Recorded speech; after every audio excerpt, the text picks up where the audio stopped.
মেঘমালা না, সূর্যের তাপে ছাতা দিয়াও জান বাঁচে না। আর নবীর ছাতা লাগে না, নবীরে আমার আল্লাহ মেঘমালা দিয়া ছাতা বানায়া দে। তুমি ভাতরের উপর দিয়া খালি পায়ে হাঁটলে কো মাগুমা, আর আমার নবী পাথর মুবারকে কদম মুবারক রাখলে ওই পাথরটা তুলার মতো নরম হয়ে যাইত। তুমি নবীর রহস্য কি বুঝবা? তুমি তো বুঝো পাথরের টুকরা, আর আমরা বুঝি নবীর মহব্বতে পাথর তুলায় হয়ে যাওয়া। যতক্ষণ পর্যন্ত নবীর রহস্য বুঝবা না, ততক্ষণ পর্যন্ত ইমানের স্বাদ পাবে না। কথা বলেন ঠিক কিনা?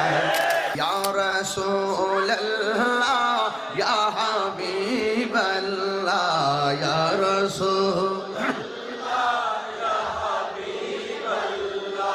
ইয়া রাসূল